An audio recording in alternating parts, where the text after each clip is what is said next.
Olá pessoal, tudo bem? Estou aqui novamente com mais um vídeo no meu canal do YouTube. Um vídeo num momento muito delicado, né, que o mundo está vivendo, a questão da pandemia, do coronavírus, né? E, obviamente, como já tinha falado no outro vídeo, no vídeo anterior, afetou totalmente também o direito do trabalho, não tinha como, né?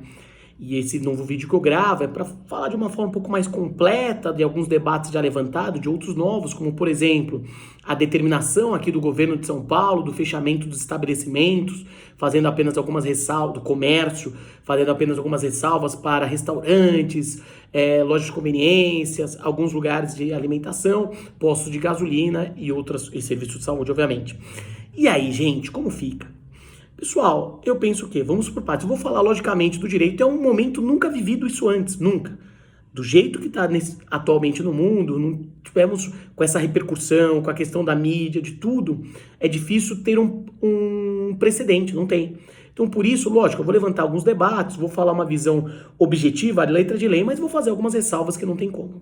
Primeiro, a princípio, o fechamento dos estabelecimentos por ato do governo com relação à saúde. Como todo mundo sabe, tem a Lei 13.979 de 2019, que trata dessa situação, ok? De 2020, desculpa, que trata da situação, dos riscos aqui com relação ao coronavírus. Agora vamos debater um pouquinho. Analisando friamente, seria o caso chamado, essa situação, o risco do negócio do empregador. Então o empregador ele tem que continuar a pagar os salários do empregado que fechou o seu comércio. O empregado não pode arcar com esse prejuízo. O risco do negócio do empregador. Primeira análise mais fria da coisa. O risco do negócio do empregador, os salários não podem ser prejudicados, o empregado não assume o risco. E aí uma comparação que eu faço, que é válida, é a mesma coisa, uma empresa de álcool gel que está tendo um lucro exorbitante em razão dessa pandemia, ela não está pagando mais salários para os seus trabalhadores. Por isso que eu falo, o risco é do empregador, para o bem e para o mal. Então, uma análise fria, o empregador ele tem que continuar pagando os salários dos empregados nesse período de fechamento. O empregado não assume o risco. Primeira análise. Segunda análise que é feita, quais as medidas o empregador poderia se utilizar? Primeiro, ele pode buscar a utilização das chamadas férias coletivas. Ele antecipa o período de férias do trabalhador e já determina as férias. Só que o problema é que a CLT prevê a necessidade de uma comunicação de 30 dias, certo? Que tem que ser cometida no artigo 135 da CLT. E aí, ao violar essa regra, vai ter que pagar de novo? Não vai ter? É uma sanção meramente administrativa? Eu penso que sim, gente. Aqui é uma situação excepcional. Então, essa regra do prazo de 30 dias poderia ser questionada depois judicialmente para o empregador não ter que arcar novamente com o período de férias ou sequer ser sancionado administrativamente. Então, uma saída seria as férias coletivas, que pode ser por um setor ou por uma parte da empresa. A comunicação é feita, a comunicação prévia ao antigo Ministério do Trabalho, agora o Ministério da Economia. Está lá no artigo 139, parágrafo 2º, certo? Então guardem isso, uma comunicação prévia, faz uma comunicação ao Ministério da Economia sobre essas férias coletivas. O debate das férias coletivas é apenas o quê? A questão do prazo de 30 dias de antecedência que a CLT prevê. Nas férias coletivas tem que pagar 1/3, não adianta, vai ter que pagar 1/3, óbvio, não vai poder tirar isso do trabalhador. Uma outra saída, meus amigos e amigas, qual que é? É a questão da compensação de horas. O empregador pode buscar a compensação de horas. Esse período que o empregado vai ficar afastado, ele pode buscar a compensação. A CLT prevê um limite de até 2 horas de compensação de jornada, até 2 horas. Vai ser um período muito maior de 2 horas por dia, tranquilo? Então, nesse caso, eu vejo que tem que chamar o sindicato, faz uma negociação coletiva direto com o sindicato. Lembra que temos o negociado sobre o legislado. O 611A, caput, ele é uma norma aberta, fala além de outros direitos. Agora entra aqui esses outros direitos. Então chama o sindicato para negociar. Pode ter a compensação de jornada. Então faz uma compensação. Esse período que o empregado fica de fora, depois compensa lá na frente. Inclusive, dá até para tentar encaixar o artigo 61, parágrafo 3º da CLT. O artigo 61, parágrafo 3º, fala das horas extras em caso de força maior. O artigo 501 da CLT trata da força maior. Tranquilo? Então seria uma hipótese de usar o 61, parágrafo 3º da CLT, poderia, combinado com o 501 que fala da força maior. Mas o ideal é chamar os sindicatos, ok?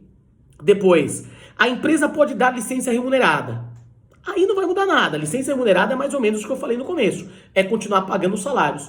A única coisa que muda na licença remunerada é que quando ela for superior a 30 dias, quando o empregado retorna, começa um novo período aquisitivo. Então, se for enquadrado como licença remunerada, a partir do momento que passa de 30 dias, o artigo 133, inciso 3º da CLT vai prever que quando esse cara voltar, quando o trabalhador voltar, começa um novo período aquisitivo. Não é que ele perde. Vai começar um novo período aquisitivo. Fechou? Depois, presta atenção, é possível ainda tentar, essa é um pouco mais complexa, a qualificação, a suspensão para a qualificação profissional do artigo 476-A da CLT. Essa tem que ter a participação do sindicato, pagamento de salários através do Fundo de Amparo ao Trabalhador e tem que ter o fornecimento de algum curso. O problema é que nesse momento de crise, o fornecimento de curso vai ter que ser algo, teria que ser um curso à distância, vai ter que ser algo a ser analisado com mais detalhes, ok? Agora, presta atenção ainda.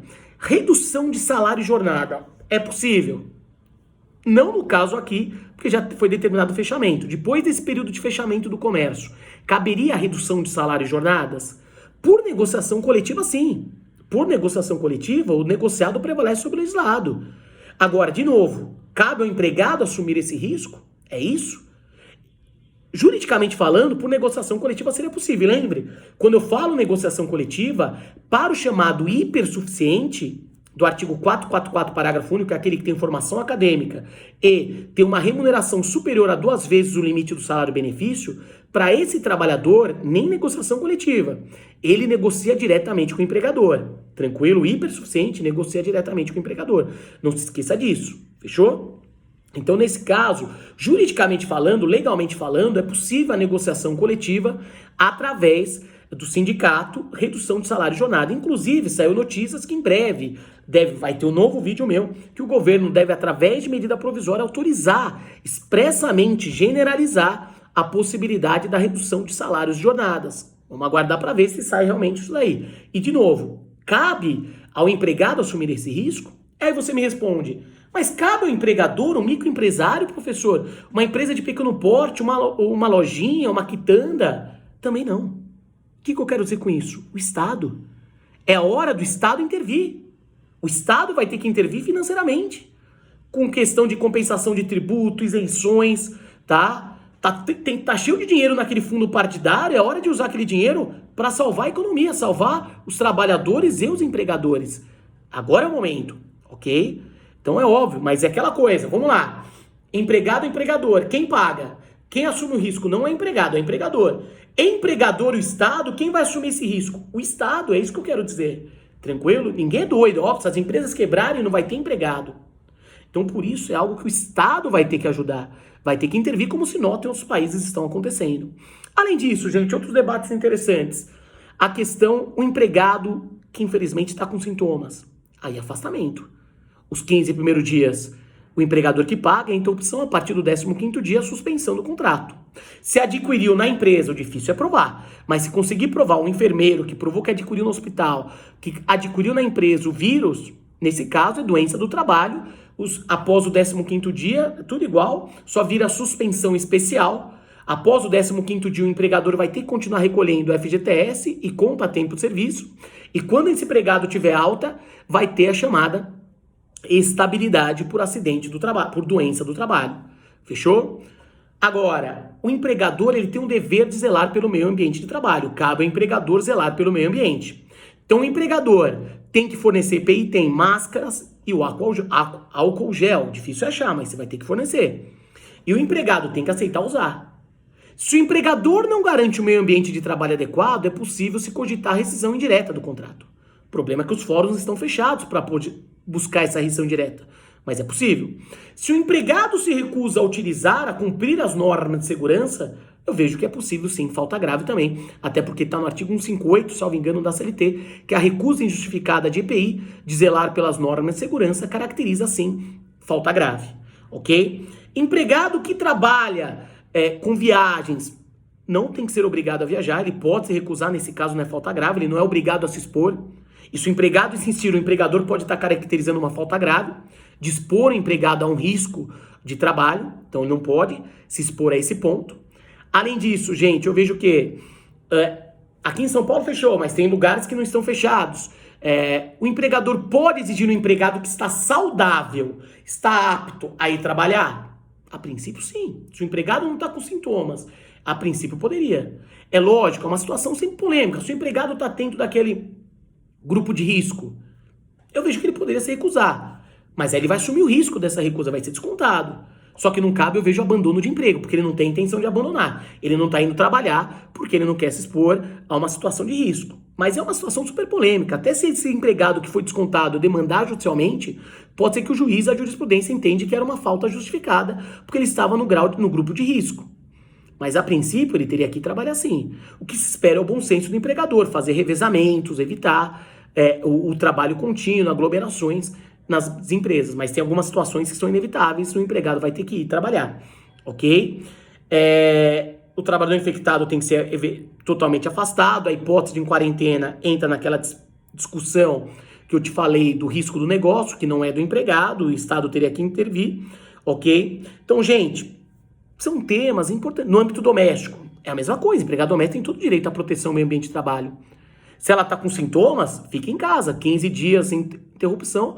Depois, não, apesar que do empregado doméstico já é de imediato. Desculpa, o empregado doméstico já é afastado imediatamente. Vai ser afastado imediatamente ao INSS caso tenha sintomas.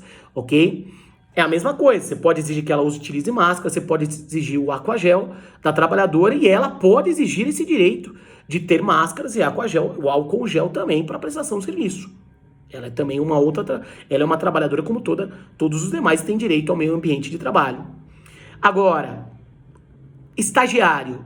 A lei do estagiário prevê que é garantido ao estagiário as normas de saúde e segurança. Então, o estagiário tem direito a essa proteção também, ok? O estágio, se for remunerado, ele tem direito de continuar sendo remunerado nesse período. É a mesma situação.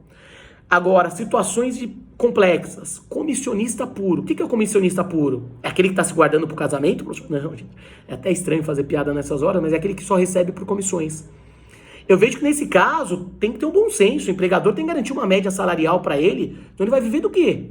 Shopping, lojas de shopping. Ele trabalha tudo à base de comissões. É aí que eu falo que o Estado tem que intervir, o Estado tem que garantir. E piores, trabalhadores autônomos, motoristas de aplicativos. É nessas horas que a gente vê o quanto é importante a segurança do trabalho, a segurança de um vínculo de emprego. Os autônomos estão desesperados porque eles não estão trabalhando e não têm nenhuma proteção. E muitos autônomos sequer têm a proteção previdenciária. Sequer recolhem de forma autônoma. Por isso, nessas horas, a chamada pejotização, motoristas de motoboy, de aplicativos, não quero ser registrado, não quero ter a proteção do emprego. Olha só o quanto faz falta uma proteção de um vínculo de emprego. Gente, trabalho intermitente, então, não vai ser convocado. E não é convocado, não ganha. E o pior é que está dentro da lei. Não vai ganhar nada. Então, são situações complexas, polêmicas. Infelizmente, não se tem tudo resposta, se espera o bom senso, se espera uma atuação do Estado, ajudar a economia, ajudar os empregadores e, consequentemente, ajudar os empregados. Não são os empregados que têm que pagar essa conta sozinha, como também não são os empregadores, microempresas que devem pagar sozinhos. Isso é complicado, gente. Grandes bancos, multinacionais não vão quebrar. O problema são os pequenos comerciários e, principalmente, os trabalhadores. Vamos ter fé que a gente consiga sair dessa situação quanto antes, que o mundo consiga sair. O principal é manter a calma, a serenidade, porque, infelizmente, podem vir outras doenças, síndrome do pânico, depressão, suicídios. Isso sim também é perigoso, gente.